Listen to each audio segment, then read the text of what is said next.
Olá, pessoal, bom dia para vocês. 7 horinhas em ponto. Hoje é dia 15 de outubro de 2025. É dia de uma personalidade que, na verdade, é uma instituição importantíssima, né, da nossa vida em sociedade, que é o professor. O professor que é sempre tão desprestigiado, desrespeitado, agora está sofrendo uma perseguição por parte do público mais reacionário. Nós temos hoje, inclusive no nosso site aqui no iclnoticias.com.br, um caso de perseguição atroz de pais que querem a transformação de uma escola em Santa Catarina em escola cívico-militar e estão perseguindo professores que se opõem a isso. Daqui a pouco você vai ver. Mas hoje temos vários assuntos, a começar pelo início do julgamento de um novo grupo da trama golpista, que é o Núcleo 4. Esse núcleo é composto por pessoas que praticavam a desinformação, queriam desestabilizar o sistema eleitoral e também colocar em prática ações da maior gravidade, como, por exemplo, os planos Copa 22 e Punhal Verde e Amarelo. Por outro lado, na agenda política, nós temos o ministro Haddad correndo atrás do prejuízo da rejeição ou da caducidade, né, da medida provisória 1303 na semana passada, que provinha os fundos com os quais o governo pretendia financiar o benefício que concedeu a quem ganha até R$5.000 por mês, que deixa de pagar imposto de renda a partir do ano que vem. Esses são os elementos importantes do dia de hoje aqui na nossa programação e tenho a dizer também que o processo de escolha do novo ministro do Supremo, que vai substituir o ministro Barroso, deve ser rápido, está nos informando a Juliana Dalpiva, que é muitíssimo bem informada sobre os movimentos nos bastidores da política e da interface com o Poder Judiciário. Então, bom dia para você, vai lá fazer seu cafezinho enquanto a gente vai passando aqui o noticiário do dia. E eu já vou logo chamar meu amigo Alex Amorim aqui, porque hoje, Alex, bom dia. Bom dia, Alex, o que foi aquilo? O Brasil perdeu para o Japão depois de dar uma goleada na Coreia. O que aconteceu, meu amigo? Isso mesmo, bom dia, Panunzo, bom dia, pessoal. Bom dia. E um bom dia especial também, Panunzo, a Rádio Cultural FM lá de Torres, que hoje começa a transmitir ao vivo o Desperta ICL também ao vivo na sua programação. Então, ontem, Panunzo, foi algo surpreendente que aconteceu lá na Ásia. O Brasil abriu 2-0 com o gol do Paulo Henrique e Gabriel Martinelli, porém com algumas falhas do jogador Fabrício Bruno e também do Hugo Souza, nosso goleiro da seleção, levou a virada. Lembrando, Panunzo, que a primeira derrota da seleção contra o Japão, antes tinha sido 14 jogos, com o de ontem, 14 jogos, 11 vitórias do Brasil, 3 empates e apenas uma derrota, que foi a de ontem contra o Japão. E os gols marcados pelo Japão foi Minamino e também o Fabrício Bruno, e o Ueda no finalzinho ali fez o gol que sacramentou a virada da seleção japonesa contra o Brasil, Panunzo. Que vergonha, hein, gente? Que futebol caca esse que o Brasil está jogando, hein? Isso e aí... mesmo. Bom, mas nós temos o placar lá contra a Coreia do Sul, mas a Coreia também não é um grande adversário, né? Não é um grande adversário. Isso Agora, mesmo. perder para o Japão é realmente... O Brasil é queridíssimo lá no Japão, porque os japoneses gostam muito de futebol, né? E Sim. o Brasil sempre foi muito popular por lá. Imagino que a partir de ontem essa popularidade começa a entrar em declínio, né? Porque, afinal de contas, um resultado como esse é para acabar, né, com toda a tradição e com respeito lá para trás, né, Alex? Isso mesmo, e lembrando para nós que com o jogo de ontem o Ancelotti soma 3 vitórias, 1 empate e 2 derrotas. Ao todo são 55,5% de aproveitamento, então vamos ver se o italiano vai dar um jeito para trazer esse tão sonhado Hexa que todo mundo espera no próximo ano, Panunzio. Pois é, difícil, hein? A vida desse italiano não vai ser fácil com essa seleção aí, hein? Sim. O futebol brasileiro realmente já era, né? Tem alguns esportes do Brasil que nos últimos 50 anos sofreram uma depreciação grande, né? Por exemplo, o gosto que a gente tinha pela Fórmula 1, Fórmula 1 não virou nada, né? Isso até deu ontem uma controvérsia aí, na hora que a Globo foi apresentar a nova programação, o William Bonner tirou um sarro lá. Ah, você se lembra da Fórmula 1? A Fórmula 1 não está lá, está na Band, né? Não está na Globo, está na Band. Mas a Band não tem nada a ver com o declínio da Fórmula 1. O que tem a ver é que nós perdemos um ídolo, né? Que era maravilhoso, que era o Ayrton Senna, e de repente o esporte inteiro entra em declínio perante a opinião pública. A mesma coisa está acontecendo com o futebol, com a ressalva de que o futebol é um esporte popular demais para ser abandonado pelos brasileiros, né? Sim. Enfim, mas vamos falar um pouquinho de Palmeiras agora. Você está com a sua camiseta do Palmeiras aí? O Palmeiras ontem estava lá no julgamento do núcleo 4 da trama golpista. Para quem não viu, eu vou mostrar para vocês aí, porque um advogado de um dos réus, para tentar explicar a gravidade das imputações contra o cliente dele, acabou lançando mão de uma metáfora e botou o Palmeiras dentro do ambiente onde só tem quase que corintianos, hein? Vamos ver a sonora dele primeiro. Alex, roda para nós, por favor. Bora. Se eu disser que o ministro Alexandre de Moraes, eminente ministro, torcedor do Palmeiras, isso é não só injusto, como acaba por trazer consequências quando ele for lá no Itaquerão. E para o senhor também. Claro. Consequências sérias. Seríssimas. Quer dizer, o assunto aí era fake news, tá? O que o advogado quis dizer é o seguinte, ó, se eu disser isso, vai ter problema para o senhor lá no Itaquerão. Aí o Alexandre de Moraes falou, vai ter problema para o senhor aqui dentro do Supremo.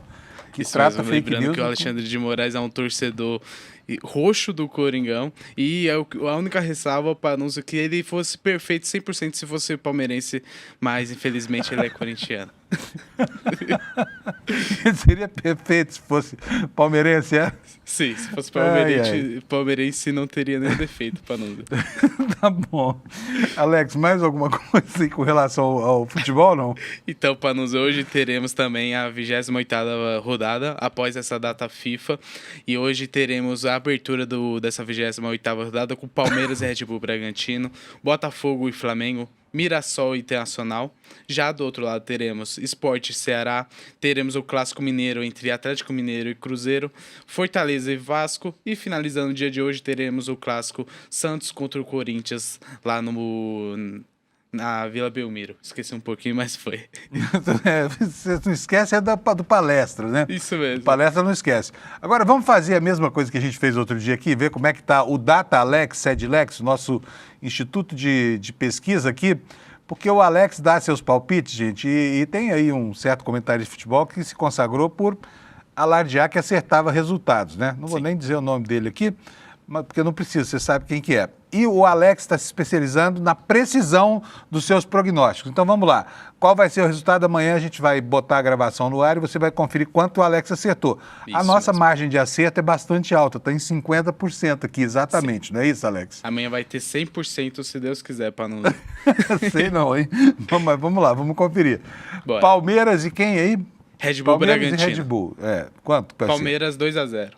2-0, tá modesto Isso. o prognóstico. Botafogo e Flamengo. Um empate. Por quanto? 0-0. 0-0? Isso. Ó, você tá prevendo pouco gol nessa partida, hein? Próximo. Mirassol Internacional será uma vitória do Mirassol.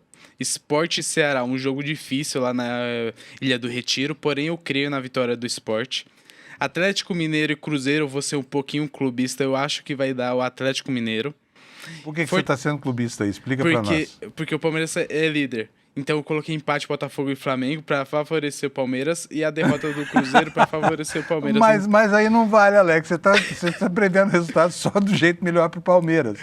Não, mas agora, seguindo o critério, Panuso, vai ser vitória do Atlético Mineiro. Anotem aí. Fortaleza e Vasco. Eu acho que o Fortaleza empata com o Vasco lá no Isso jogando em tem casa. a ver com o Palmeiras também, não? Não. Esse não? aqui foi... Não, opinião sincera mesmo, assim. Do coração. E agora no clássico Santos e Corinthians, eu creio que o Coringão vai vencer o Santos lá na Vila Belmiro, Panuso. Então, esse eu faço questão que você diga qual é a perspectiva do placar. 2-0.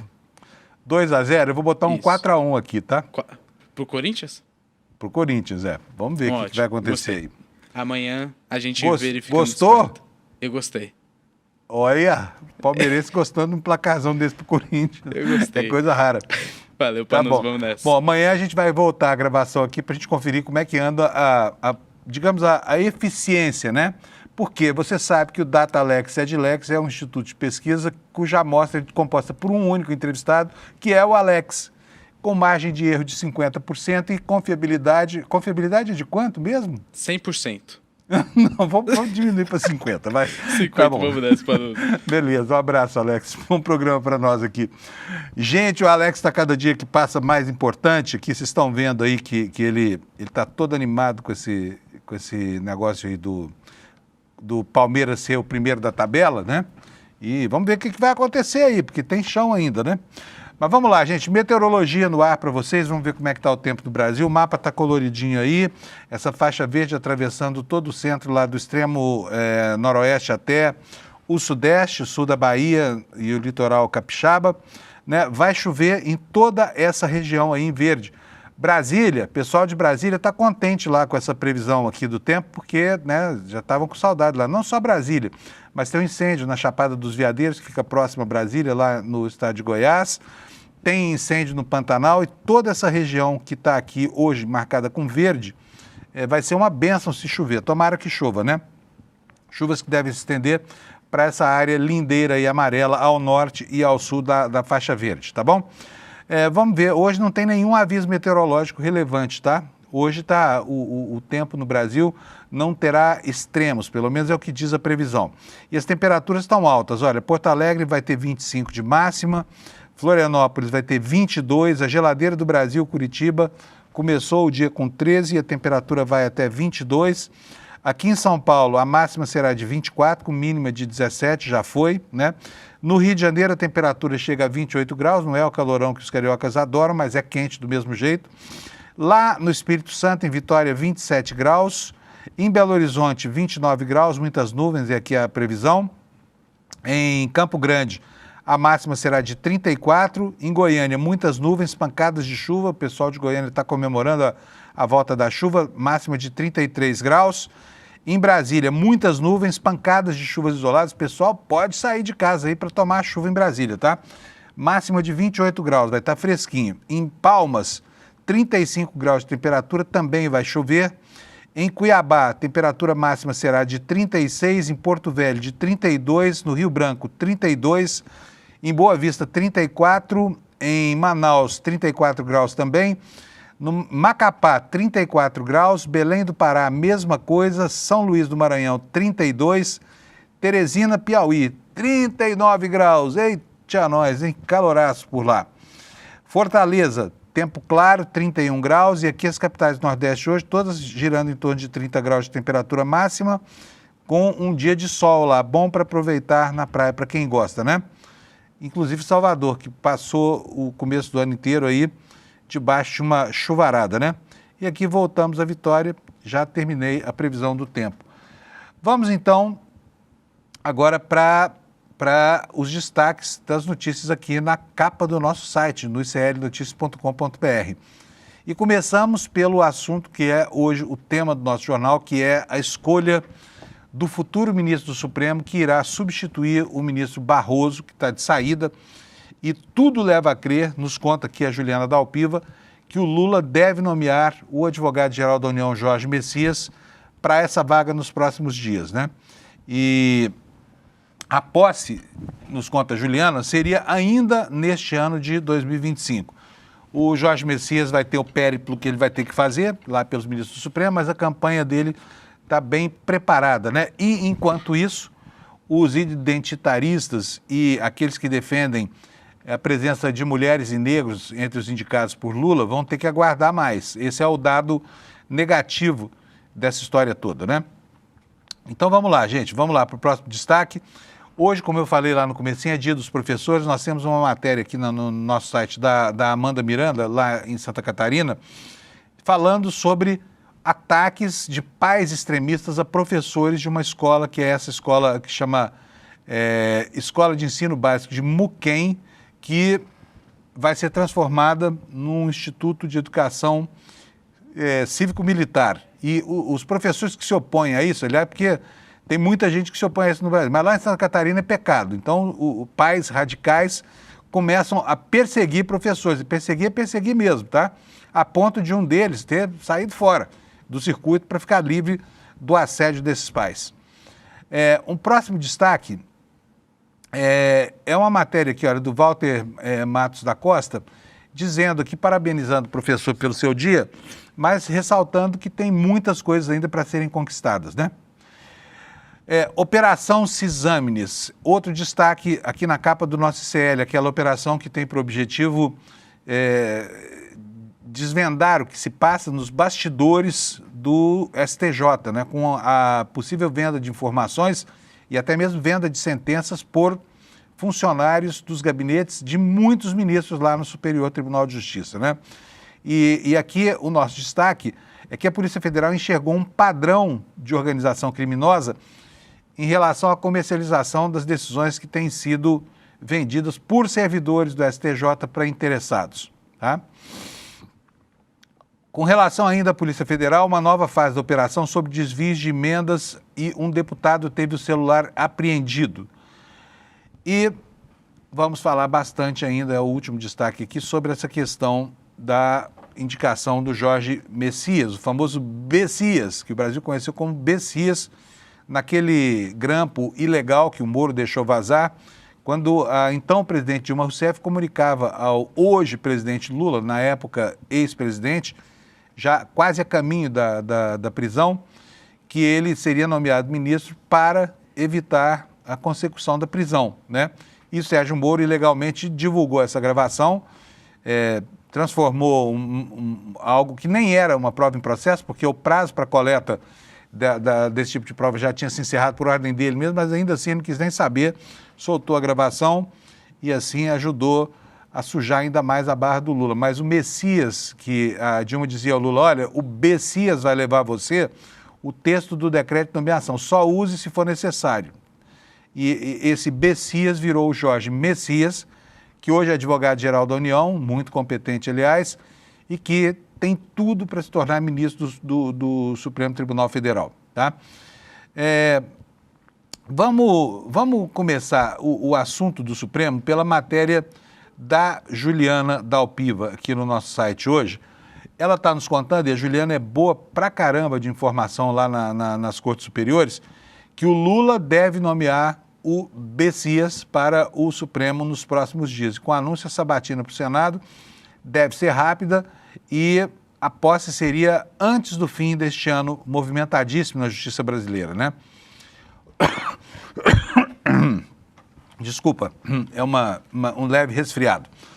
Bom, o que nos diz aqui a matéria da Juliana? Ela diz o seguinte, olha, o presidente Lula deve indicar nos próximos dias o advogado-geral da União, Jorge Messias, para ocupar a vaga aberta no Supremo Tribunal Federal pela aposentadoria do ministro Luiz Roberto Barroso. A coluna apurou que o anúncio deve ser feito nos próximos dias e a corte seguirá com apenas uma mulher, a ministra Carmen Lúcia, entre os seus magistrados. Embora outros nomes circulem nos bastidores do Planalto, como, por exemplo, o presidente do Senado, Rodrigo Pacheco, e o ministro do TCU, Bruno Dantas, interlocutores do governo indicam que Jorge Messias se consolidou como a principal aposta de Lula para essa indicação. Pessoas próximas ao presidente garantem que Messias era o terceiro nome da lista que ele tinha para as vagas do STF desde o início do mandato. O presidente já indicou Cristiano Zanin e Flávio Dino. Entre outros critérios citados está o garantismo e a confiança. Na verdade é o seguinte, somando tudo, desde 2002, quando governou o Brasil pela primeira vez, já foram 11 nomeações, ou seja, o presidente Lula já trocou um plenário inteiro do Supremo Tribunal Federal, né? E agora pode ter, inclusive, que nomear um 12º ministro, caso se confirme as informações de que a ministra Carmen Lúcia também estaria a caminho da antecipação da sua aposentadoria. Mas voltando aqui ao texto da Juliana Dalpiva, ela diz o seguinte, que a escolha de Messias representaria um aceno do presidente à ala jurídica mais alinhada ao governo e reforçaria a presença de quadros ligados à defesa de pautas progressistas no Supremo. Messias é evangélico, né, e isso também é visto como favorável, como ponto favorável na sua indicação. O anúncio deve se dar em breve também para que a sabatina no Senado ainda ocorra este ano e o novo ministro já tome posse antes do fim de 2025. O pedido de formalização da aposentadoria foi feito na segunda-feira pelo ministro Barroso, né? E a saída oficial dele está marcada para o próximo sábado, dia 18. A decisão já havia sido anunciada semana passada, aos 67 anos, e deixou o cargo poucas semanas depois de encerrar a presidência do Supremo, função que exerceu até o fim de setembro. O ministro deveria permanecer na corte, poderia, se quisesse, por mais 8 anos, quando completaria 75 anos, que é a chamada idade limite da expulsória, a saída obrigatória. Mas ele se antecipou e disse que quer curtir a vida, porque não sabe ainda, não definiu o que vai fazer, diz que dificilmente voltaria à advocacia e vai aproveitar a saúde e o tempo que lhe resta muito bem. A gente espera que ele consiga levar esse plano adiante, tá bom?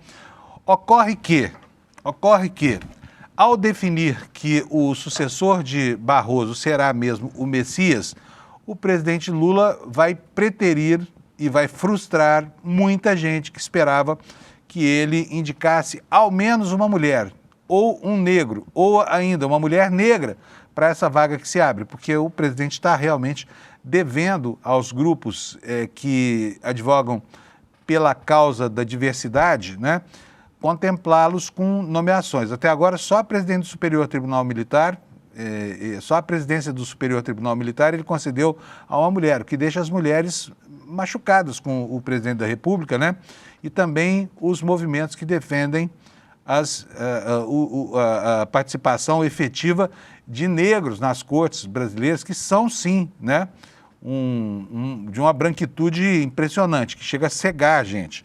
Mas vamos para a próxima matéria aqui no nosso site, que fala exatamente sobre isso. Olha, a vaga no Supremo reaviva a pressão sobre Lula, que só escolheu uma mulher em 10 indicações. Entidades cobram a nomeação de uma ministra, sobretudo negra, e apenas 3 mulheres ocuparam até hoje a bancada dessa nova corte.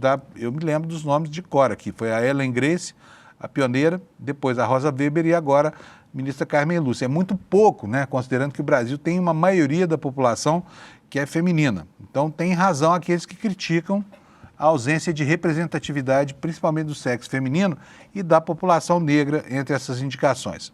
A matéria da Folha Press está no nosso site para você ler. E ela diz o seguinte: o anúncio da aposentadoria antecipada de Barroso renovou a pressão pela nomeação de uma mulher no Supremo e que o governo considere a diversidade racial na escolha do sucessor desse ministro. Órgão de cúpula do Judiciário Brasileiro, o tribunal conta atualmente com apenas uma ministra na composição, a ministra Carmen Lúcia. Só outras 2 mulheres integraram a corte nos seus 134 anos de história, Rosa Weber e Ellen Grace, todas elas brancas, inclusive. Lula já teve a oportunidade de nomear 10 ministros ao longo de 3 mandatos, entre eles somente uma mulher, Carmen, e ele agora fará a sua 11ª indicação. Como eu disse, ele já renovou um plenário inteiro do Supremo na condição de presidente da República, né? E a expectativa, novamente, é de que seja um homem. Como mostrou a Folha de São Paulo, os principais cotados para a vaga de Barroso são o ministro Bruno Dantas, o advogado-geral da União, Jorge Messias, que é o favorito, e também, correndo por fora, o senador Rodrigo Pacheco. Esse aqui realmente pleiteou a sua indicação e o presidente do Senado, Davi Alcolumbre, tem feito lobby por ele. Mas ele quer mesmo ser governador de Minas Gerais. Aguarde, você vai ver Rodrigo Pacheco em campanha depois de ter frustrado a sua expectativa de virar ministro do Supremo, tá? Então tá aí a informação para vocês, né? A mulherada vai ter que esperar, a população negra vai ter que esperar um pouco mais. Quem sabe se na vaga da ministra Carmen Lúcia, porque seria bastante confuso para o governo justificar a nomeação de mais um homem branco, caso Carmen Lúcia venha mesmo a querer se aposentar, o que é uma possibilidade ainda não confirmada, tá bom? E sobre isso, olha, sobre a pressão para nomear uma mulher, não são apenas políticos que estão na parada, tá? Tem muita gente por aí que não tem nada a ver com a política, nem com a operação do direito e que está querendo que haja uma renovação e mais diversidade nessas indicações.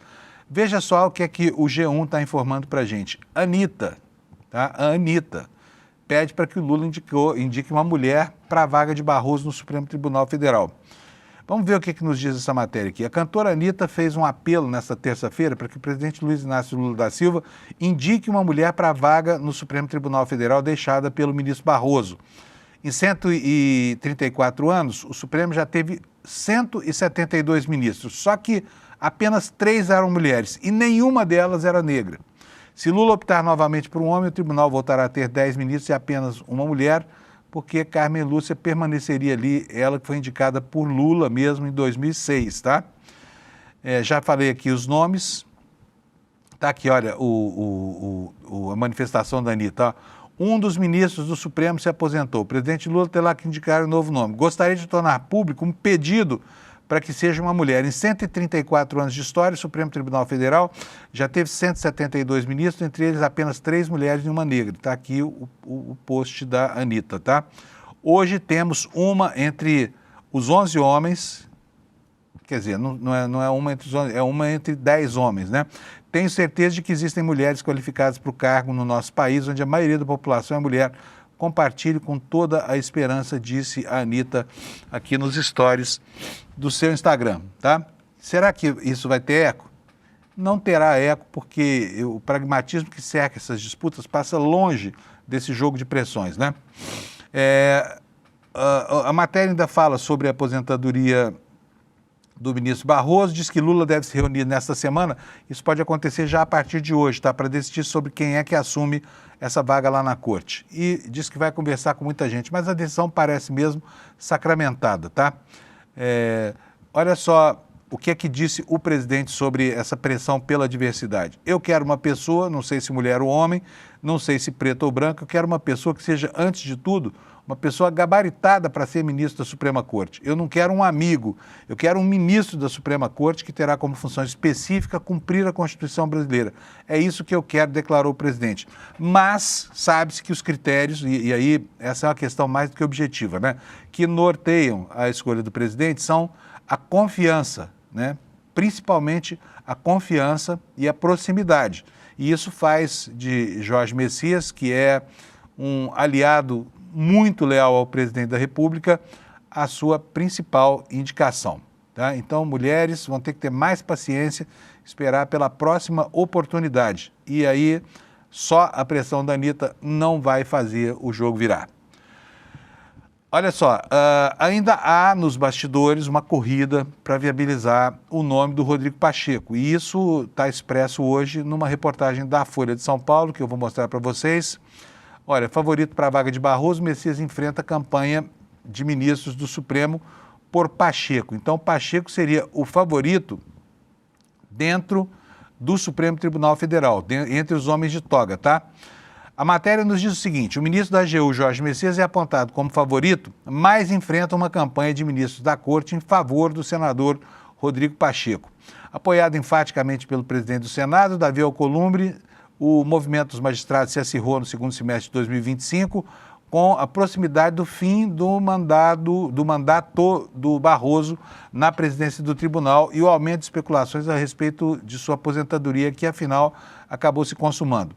Os ministros Alexandre de Moraes, Gilmar Mendes e Flávio Dino são apontados como apoiadores do Pacheco.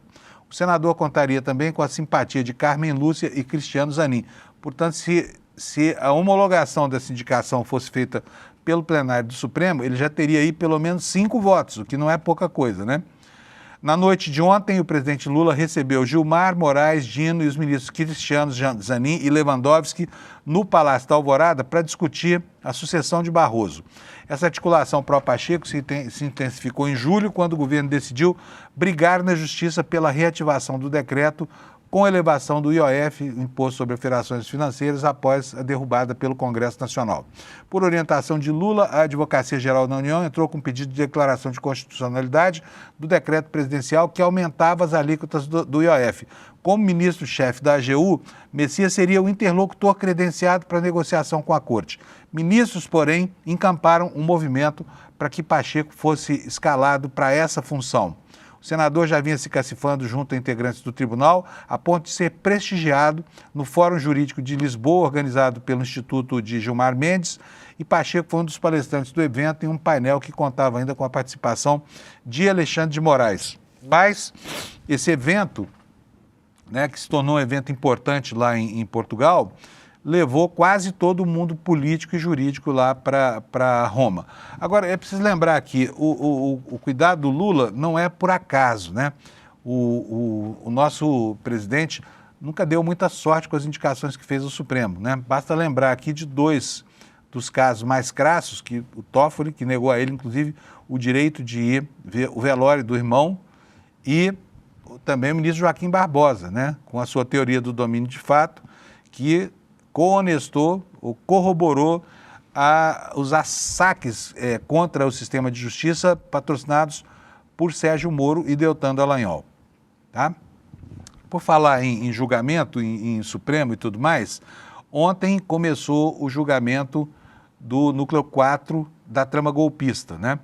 Esse julgamento, eu vou colocar na tela para vocês aqui uma matéria do ICL, depois nós vamos ver 2 trechinhos aqui do que aconteceu ontem. Um deles a gente já viu logo na abertura, provavelmente você não estava ligado ainda, então você vai ver onde o futebol e as metáforas jurídicas se encontram, tá?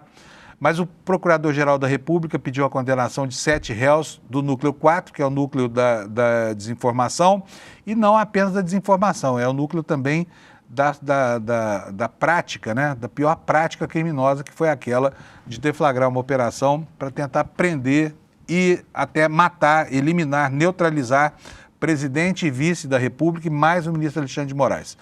Matéria do César Feitosa, da Folha Press, aqui no nosso site, diz o seguinte: o PGR Paulo Gonet pediu nesta terça a condenação de todos os réus acusados de difundir informação sobre as urnas eletrônicas e de promover ataques contra os chefes das Forças Armadas contrários à trama golpista de 2022. A sentença condenatória foi defendida por Gonet durante sua sustentação oral no julgamento do núcleo 4 da trama golpista. As sessões que analisam a denúncia contra os escalões inferiores da tentativa de golpe de Estado tiveram início nesta terça. São réus neste núcleo: Ailton Barros, major expulso do Exército; Ângelo Denicoli, major da Reserva do Exército; Giancarlo Gomes Rodrigues, sargento do Exército; Guilherme Marques de Almeida, tenente-coronel do Exército; Reginaldo Vieira de Abreu, que é coronel do Exército. Aí vem 2 nomes que não são os únicos 2 nomes entre os 7 que não são de militares.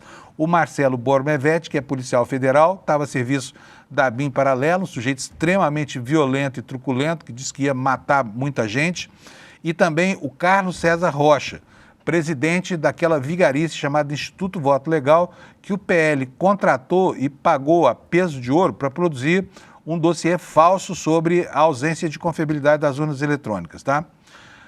A matéria no nosso site também dá conta de que Paulo Gonet usou o tempo da fala para rebater algumas das principais críticas da defesa dos réus à acusação sobre a trama golpista. Um dos pontos levantados pelos advogados é sobre a distância de tempo entre a atitude de alguns dos denunciados com os fatos finais da tentativa de golpe de Estado.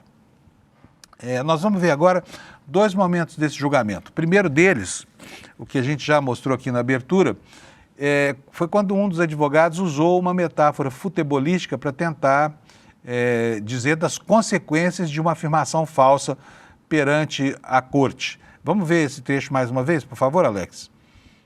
Se eu disser que o ministro Alexandre de Moraes, eminente ministro, torcedor do Palmeiras, isso é não só injusto, como acaba por trazer consequências quando ele for lá no Itaquerão.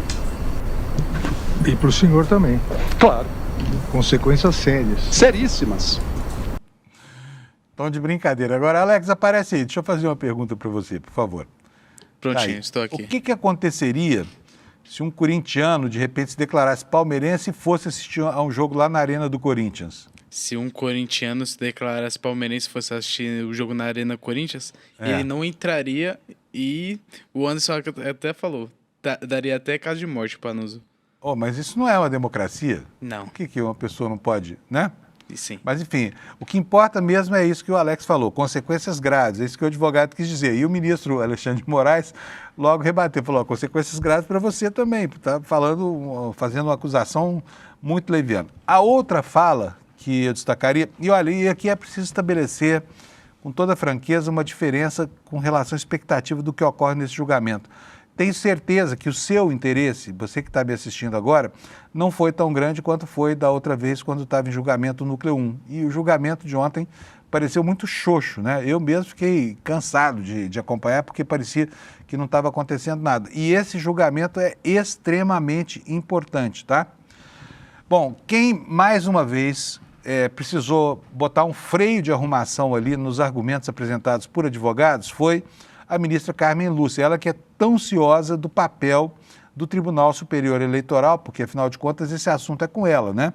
E ela ontem fez uma defesa enfática de que o Tribunal Superior Eleitoral jamais propôs a adoção de voto impresso, né? E ela explicou didaticamente, para o advogado que fez uso de uma afirmação incorreta o que foi que aconteceu ao longo da história dos vários questionamentos que foram endereçados à Justiça brasileira sobre a confiabilidade das urnas. Vamos ver o que disse a ministra Carmen Lúcia. Esta minha fala é apenas para reforçar que o Tribunal Superior Eleitoral não cogitou de voto impresso, não constou na história do voto impresso, foi terminando exatamente com aquelas urnas de lona, urnas que eram antes, numa dimensão de participação e transparência efetiva da cidadania brasileira, e que quando partidos e pessoas cogitam deste tema livremente, podem cogitar no exercício da liberdade de expressão, sem nenhuma dúvida, apenas se considerar como a expressão sendo a manifestação de liberdades e não concatenada, encadeada com outras práticas para fazer erodir, fazer extinguir ou fazer comprometer e contaminar a confiabilidade do sistema. Ela é muito assertiva, muito séria e não deixa passar nenhuma afirmação dos advogados que queira comprometer a Justiça Eleitoral com essa história toda de confiabilidade de urna, de voto impresso, porque, afinal de contas, o voto brasileiro, embora no plano individual não seja auditável, até para a proteção do sigilo do voto, né, o sistema que registra o voto é absolutamente auditável. E só para lembrar, está aberta agora a auditoria das urnas. O Tribunal Superior Eleitoral, na semana retrasada, ele publicou um anúncio chamando as instituições interessadas em desvendar o código-fonte e tentar checar a segurança das urnas para que, com muita transparência, vão lá e trabalhem sobre esse material, né? Porque, afinal de contas, nós temos aí em 2026 uma eleição chegando e o trabalho de auditoria das urnas é feito agora, no ano que antecede as eleições, tá? Para que não se repita aquilo que aconteceu, né, a partir de 2017, 2018, quando as urnas eletrônicas passaram a ser questionadas de uma maneira insidiosa por agentes do processo político que não se conformavam, que já anteviam resultados desfavoráveis, né? Olha, nem só de perspectivas para 2026 vive o governo, mas uma perspectiva no campo da economia, não mais da justiça, é super importante. Por quê? Porque na semana passada nós tivemos a rejeição da medida provisória 1303, que provinha 35 bilhões de reais aí para o governo poder fazer a equalização e, assim, subsidiar ou financiar a isenção do imposto de renda para quem ganha até R$5.000 por mês. Como vocês sabem, o Supremo Tribunal Federal, por um trabalho de vingança dos seus políticos, né, ou de proteção aos super ricos, rejeitou a medida provisória 1303 e o governo perdeu a fonte de financiamento. Como a isenção para quem ganha até 5 mil já tinha sido votada, inclusive por unanimidade, ela não está ameaçada, mas o que está ameaçado é o tal equilíbrio fiscal. O governo vai ter que enfrentar uma fonte. E ontem, o ministro Fernando Haddad foi mais uma vez à Comissão de Assuntos Econômicos do Senado para falar de alternativas que ele pretende implementar para aumentar a arrecadação e tapar aí o buraco que ficou aberto com a rejeição dessa medida provisória. Daí nós temos essa matéria do Brasil de Fato hoje, na capa do site. Haddad vai ao Senado, prepara terreno para votação da isenção do imposto de renda. Corrige injustiças dramáticas no Brasil. É tão simples entender o que o Haddad fala, né? Por que será que a classe política é tão impermeável a esses argumentos? Porque os argumentos fazem todo sentido. É preciso que quem é mais pobre no Brasil pague menos imposto. É preciso que quem é mais rico contribua com um pouco mais. E isso ainda não estabelece nenhum critério de equidade fiscal. Introduz um pensamento de justiça fiscal. Por quê? Porque hoje essas pessoas, que são 140 mil brasileiros ultramilionários, não pagam nada de imposto de renda. E eles precisam ser chamados a contribuir com esse grande condomínio chamado Brasil, né? E o que o Haddad está fazendo é tentar fazer com que o Congresso Nacional abra os olhos e permita que os mais ricos contribuam com alguma coisa, que não fiquem apenas parasitando a máquina pública, né, com os seus lobbies e a sua necessidade de coisas que a base da pirâmide sequer chega a necessitar, tamanhas as necessidades prévias que ainda não foram atendidas, né? Mas vamos lá, vamos para a matéria do Brasil de Fato aqui. O ministro da Fazenda, Fernando Haddad, disse nesta terça-feira, ontem, que a isenção do imposto de renda para quem ganha até 5 mil é uma correção de erros históricos Em audiência pública na Comissão de Assuntos Econômicos do Senado, Haddad afirmou que essa decisão tem um impacto importante sobre os trabalhadores e que espera aprovação pelo Senado. Haddad destacou que a medida cumpre uma função dupla porque promove justiça tributária e, ao mesmo tempo, não retira programas sociais nem pune os trabalhadores que ganham menos. Ele disse o seguinte: do ponto de vista tributário, esse projeto tem um princípio basilar, fazer justiça tributária, garantindo neutralidade fiscal. Esse projeto não tem ganhos fiscais, mas corrige injustiças dramáticas no Brasil. O mundo enfrenta problemas fiscais graves e nós estamos buscando os melhores resultados nas contas públicas, fazendo justiça, afirmou ele. A medida foi aprovada por unanimidade na Câmara e reduz progressivamente a alíquota para quem ganha até 7.350, sendo que quem ganha até 5.000 fica livre do pagamento de imposto de renda. Agora o texto será votado na Casa Alta e tem de ser aprovado até o fim do ano para começar a valer já em 2026. A expectativa do governo é de que a expressividade da votação na Câmara evite muitas mudanças no Senado, não só para impedir que o projeto fique desfigurado, como também que atrase até a aprovação. E ao todo, o governo calcula que 25 milhões de brasileiros não pagarão ou pagarão menos impostos com essa medida. Segundo o governo, a contrapartida da reforma tributária será um impacto para 200 mil brasileiros, apenas, tá? Que vão deixar de ter alguns privilégios para que 25 milhões tenham algum tipo de justiça. E o ministro também insistiu que o Brasil é um dos países com maior proporção de isenções fiscais e que isso reforça uma série de desigualdades, já que as isenções são para setores produtivos que já arrecadam milhões. Por exemplo, o agronegócio, que é absolutamente lucrativo no Brasil, né? E que suga, drena aí 60 bilhões por ano de subvenção oficial.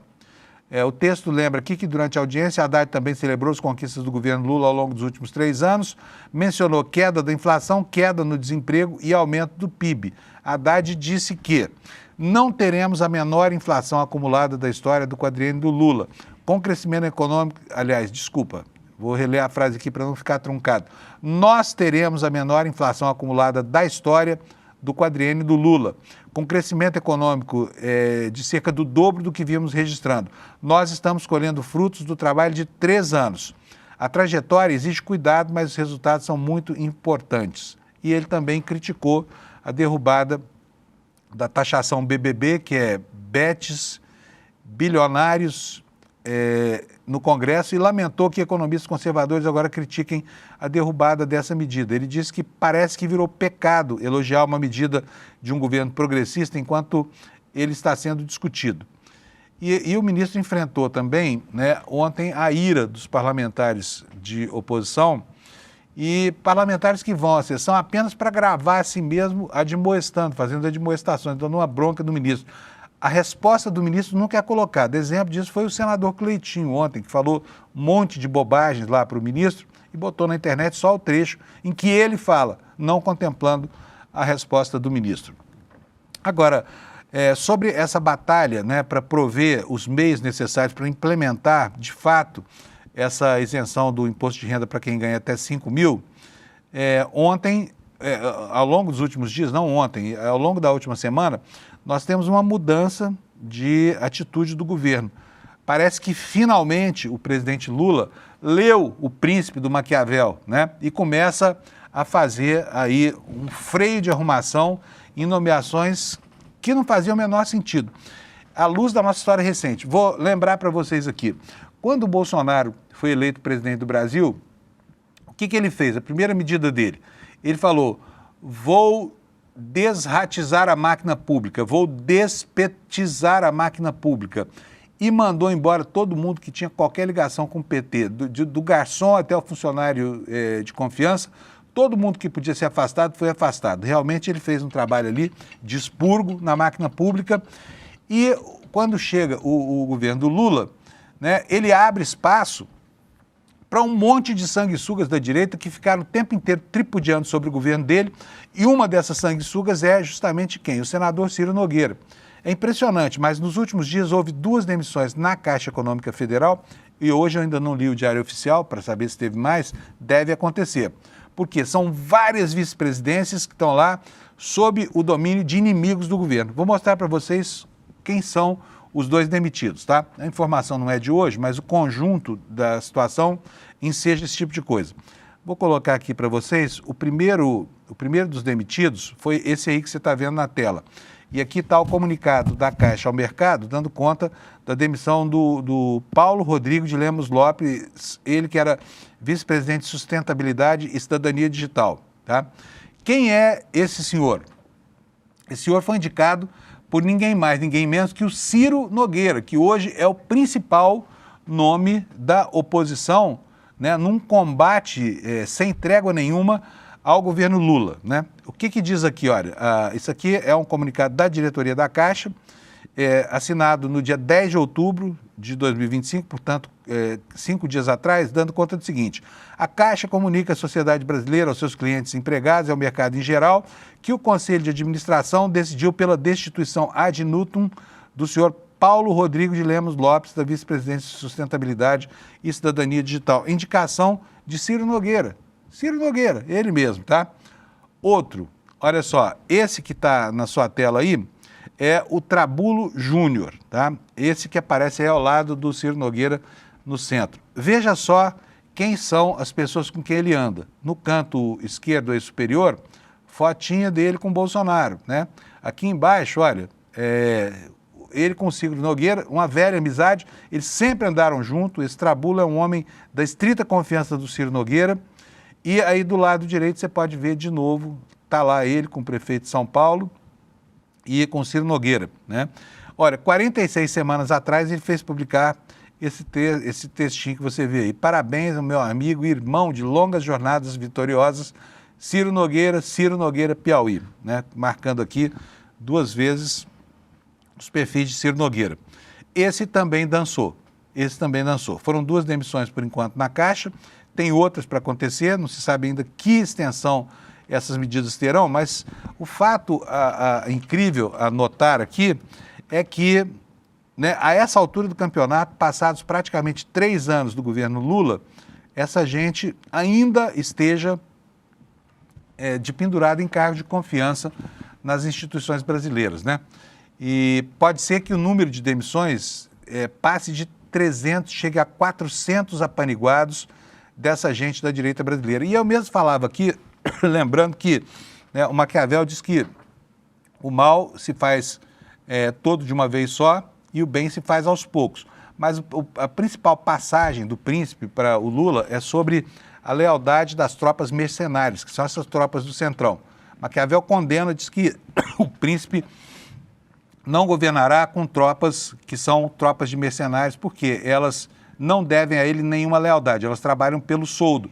E quando o combate se torna perigoso, a primeira coisa que elas fazem é desertar, porque elas não têm a motivação das tropas que são leais, de fato, aos governantes. Então, Lula parece ter lido Maquiavel, começou esse processo de desligamento de indicados por apaniguados de opositores ferrenhos que só têm atrapalhado o governo.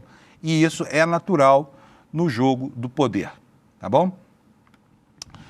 Por falar em Supremo Tribunal Federal, gente, continuam as escaramuças e eu estou dizendo isso por quê? Porque nós teremos no próximo dia 23, portanto, na semana que vem, daqui a mais 8 dias, na próxima quinta-feira, uma audiência pública no Supremo Tribunal Federal, em que o ministro Flávio Dino vai colocar sobre a mesa a questão das emendas PIX, né? E olha, o assunto provoca um furor lá no Congresso Nacional. Tem matéria hoje no Estadão da Vera Rosa, minha amiga, dando conta disso aí que você vê na sua tela. 40 mil emendas no radar do Supremo e as investigações da Polícia Federal que estão deixando congressistas em pânico. Ontem nós vimos aqui mesmo uma reportagem da Amanda Miranda, que é a nossa correspondente lá em Santa Catarina, mostrando o destino das tais emendas PIX, né? O prefeito de uma cidade lá em Santa Catarina chamada Laguna, uma cidade pequena, está brigando lá com 2 deputados, a Júlia Zanato e o Zé Trovão, porque eles mandaram dinheiro para o município executar obras com uma empreiteira de um cupincha, de um compadre do deputado Zé Trovão. E o prefeito está pé da vida com essa história toda, não quer mais, e é PL contra PL aí, tá? E olha, é assim no Brasil inteiro, tá? É sempre isso. O deputado combina com o empreiteiro vai executar a obra do município, do prefeito. Muitas vezes o prefeito está no esquema aí. São esquemas que são impossíveis de fiscalizar, então o trânsito do dinheiro é quase sempre do contribuinte para a União via impostos, da União via emenda PIX para essas empreiteiras ou prefeituras, e de lá, por mecanismos que só Deus sabe quais são, esse dinheiro acaba devolvido ou para o parlamentar, ou para o prefeito, ou para todo mundo, né? Numa conspiração de verdadeiras quadrilhas que se formam no Brasil, atrás do dinheiro fácil que os congressistas mandam, sem rastreabilidade, sem controle. Então a Vera Rosa está nos informando que há 40 mil emendas no radar do Supremo e o pânico que está provocando lá entre os congressistas. Vamos ver o que nos conta a Vera Rosa? Investigações da Polícia Federal indicam que o desvio de emendas parlamentares começou a se entrelaçar com crime organizado para lavagem de dinheiro. Foi assim no Maranhão, onde no ano passado um agiota que fazia negócio com emenda, um agiota, hein? Fazia negócio com emenda, acabou assassinado e tem sido assim em vários rincões do país. Exemplo desse que eu falei lá em Santa Catarina. No próximo dia 23, o ministro Flávio Dino promoverá mais uma audiência pública para verificar como anda o monitoramento sobre o destino das emendas, após ter tomado uma série de decisões para enquadrar deputados e senadores, até mesmo bloqueando recursos. O TCU informou que já tem capacidade para rastrear 70% das transferências PIX. Olha, gente, esse assunto tem 4 anos, tá, que está rodando. Hoje o TCU consegue rastrear 70%, ou seja, são 2/3. 1/3 não tem rastreabilidade alguma ainda. Essa é a informação que interessa, tá? Isso em relação ao exercício de 2025. E os que são rastreáveis são aqueles repasses que geralmente caem num caixa único das prefeituras e com isso escapam, os que não são rastreáveis, né? Caem num caixa único da prefeitura e com isso acabam escapando da fiscalização. Na prática, trata-se de um ralo por onde some o dinheiro público. O problema é que o nó da prestação de contas de 2020 a 2024 ainda não foi desatado. E esse nó é que contempla essas 40 mil emendas despachadas por parlamentares aos seus redutos eleitorais, de forma direta ou por meio de colegas que precisam ser vasculhados com lupa. Até porque você se lembra, lá para trás, quando essa história toda começou, que os parlamentares estavam tão à vontade com esse dinheiro impossível de rastrear, que eles acabavam propondo emendas para estados e para municípios que não são os deles, né? Fazendo isso por colegas. Para quê? Para dificultar ainda mais o trabalho de rastreabilidade, né? A Vera nos conta aqui, olha, há poucos dias ouvi de um ministro do Supremo que parte significativa dessas emendas é religiosa. E aí ela perguntou, mas por que religiosa? E a resposta veio rápida, porque o parlamentar fica com 1/3 desse dinheiro e as obras mesmo só existem no papel. A Vera Rosa do Estadão conta que não foi à toa que a Câmara tentou emplacar uma PEC da blindagem, como a gente acompanhou, né, que foi enterrada depois de uma grande mobilização nacional. PEC essa que inclui, inclusive, presidentes de partido, como esse Ciro Nogueira e Antônio Rueda, implicados até em denúncias de envolvimento com o PCC, né, na concessão de foro privilegiado. Então, olha, a situação lá em Brasília é de muita tensão, né? E a Vera também nos lembra aqui que ontem a PF cumpriu mais mandados de busca e apreensão e um deputado chamado Dal Barreto, da Bahia, do União Brasil da Bahia, acabou caindo na rede da Polícia Federal. Enfim, como mostrou o Estadão, um posto de gasolina pertencente a esse deputado, Dal Barreto, recebeu recursos de emendas PIX apresentada por um outro deputado. E é assim que a banda toca, tá? Gente, olha, tem um tempinho ainda, eu preciso lembrar que hoje eu sou filho de professora, minha mãe é professora, foi professora até se aposentar, ela é uma defensora do ensino, mas não é só por isso que eu estou falando do Dia do Professor. O professor é uma instituição correndo severos riscos hoje no Brasil, né? Não está fácil ir para a sala de aula, porque além de pais que são muito reacionários e movem todo tipo de batalha contra professores que querem apenas educar de maneira adequada os alunos e acabam sendo perseguidos pela própria coletividade. A Amanda Miranda hoje escreveu uma reportagem aqui contando no nosso site o drama de professores dessa escola. Escola de ensino básico de Muquem, fica lá em Santa Catarina, e essa escola vai ser transformada numa escola cívico-militar. Acontece que lá dentro tem alguns educadores conscientes do papel social, do seu papel social, que se opõem a essa ideia de transformar essa escola num quartel para crianças, né? E aqui ela nos conta o seguinte, olha, a história da orientadora Juliana Androsi e do professor de artes Andrei Dornelles repercutiu muito nos últimos dias, depois que imagens em que professores aparecem sendo intimidados e perseguidos circularam nas redes sociais. Os ataques partiram de um movimento político de extrema-direita em Florianópolis, liderado por quem? Por pais dos alunos dessa escola, que agem contra os docentes porque se posicionam contra a militarização da Escola de Ensino Básico de Muquem, no bairro de São João do Rio Vermelho. A professora Juliana é vítima de sucessivos episódios de perseguição, ameaça e intimidação. Esses casos renderam, boletins de ocorrência, processos administrativos disciplinares e até uma condenação de um vereador da capital de Santa Catarina. Andrei, o outro professor, foi vítima da escalada dessa radicalização, sofreu agressões físicas, como socos e chutes, a poucos metros da escola, por um pai da comunidade. Unidos no combate aos ataques extremistas e na luta pelo direito de exercer sua atividade profissional, eles vivem hoje entre os aplausos de quem reconhece a sua coragem e o luto pela perda de um chão que deveria formar crianças e jovens para um mundo desafiador. Olha, o Andrei, que apanhou desses pais, se exilou por medo. Juliana continua lá na escola, mas permanece sendo constantemente alvo de ataques. Todos os dias ela teme um novo processo administrativo que a leve a perder o emprego conquistado por concurso público e que oferece estabilidade. Há grupos de pais no WhatsApp que mantêm a intenção de derrubá-la desde que ela escolheu uma aluna trans em 2023, desde que ela acolheu uma aluna trans em 2023. Essa perseguição foi estimulada por um vereador da comunidade que fica localizado no norte da ilha, em uma das áreas mais populares da cidade, da capital de Santa Catarina, né? O vereador bolsonarista João Paulo Ferreira, claro, do PL de Santa Catarina, conhecido por Bericó, usou suas redes sociais para incitar ataques a essa professora com discursos que mentiam sobre a sua conduta. Um acordo conduzido pelo Ministério Público obrigou esse vereador a cumprir 70 horas de serviço comunitário, mas o clima de retaliação contra esses professores continuam, né? E a matéria da Amanda nos conta também que, além desses professores, deputados inflam o que a ala bolsonarista ideológica chama de guerra cultural. Esses discursos alimentam um movimento chamado Pais Conservadores de Floripa, que replicam as falas de autoridades e tratam os professores como inimigos da comunidade e dos estudantes. O grupo extremista fez acusações graves e nunca comprovadas sobre a conduta de professores agredidos. Juliana possui um drive, olha, um único arquivo, né, com 43 pastas de registros de ameaças em vídeos e imagens desde 2023.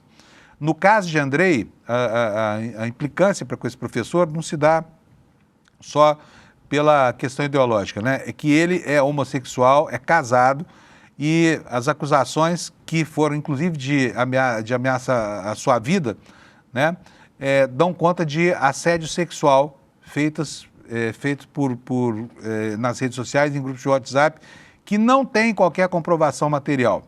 Professor há 18 anos, ele teve que recorrer ao autoexílio com o suporte da família e hoje só consegue dormir com a ajuda de medicamentos. Então, é esse o quadro num país acossado por uma horda de reacionários irracionais que tem no processo educacional formal um inimigo da sua ideologia. Por quê? Porque o ensino e a educação são iluministas, né? E essa gente é uma gente que gostaria de encapsular o mundo num período qualquer lá anterior à pré-história, o Jurássico da vida política planetária, né? Com a sua verve reacionária e o ódio que tem por qualquer tipo de coisa que não seja dentro do figurino da reação, tá? Então, o nosso abraço aqui, a nossa solidariedade a todos os professores brasileiros que enfrentam esse tipo de problema, e não são poucos em sala de aula, estejam eles em Santa Catarina, em qualquer outro lugar do país onde estiverem. E assim a gente vai encerrando a edição de hoje, lembrando que, olha, nós temos hoje o aniversário de 5 anos do ICL. O ICL nasceu há 5 anos para se tornar essa potência que se tornou hoje, né? E Você que não é ainda parte da nossa comunidade, pode nos ajudar a continuar consolidando posições sempre em defesa da dignidade humana, dos direitos humanos e da democracia, que é o nosso papel aqui, é defender esses valores, bem como a difusão do conhecimento e da educação, tá? E olha, você pode sim, se quiser, nos dar um presente, você pode nos dar a sua assinatura num plano vitalício e garantir para você e para toda a sua família, para sempre, os benefícios trazidos pelo ICL. Filmes, séries, mais de 300 cursos e tudo isso que o nosso jornalismo proporciona para você, uma visão crítica da realidade para tentar a construção de um mundo mais justo, mais equânime, mais democrático. Para saber como fazer isso, se você quiser dar um presentinho para a gente, vai aqui, olha, no despertaicl.com.br, tá? Rapidinho, você pega ali um link e saiba como é que é essa história de se tornar membro vitalício da nossa comunidade. E nós vamos ter muito prazer em receber você aqui. Assim eu me despeço, agradecendo a sua audiência. São 8 horas da manhã, vem aí o N1 e a gente volta amanhã às 7 da manhã para mais uma edição do Desperta. Bom dia para você, obrigado pela audiência. Você assistiu à estreia do documentário original ICL Vai Pra Argentina com Edu Moreira? Agora chegou a hora de ir além. No dia 16 de outubro, às 8 horas da noite, o ICL reúne 5 grandes influenciadores para discutir o fenômeno Milei, o economista libertário que virou símbolo da extrema-direita mundial. Cada um deles vai trazer um trecho do documentário e um ponto de vista diferente sobre o que está acontecendo de verdade na Argentina. A extrema-direita, obviamente, vai odiar. Mas quem busca entender o presente para transformar o futuro não vai perder por nada. É gratuito, online e ao vivo.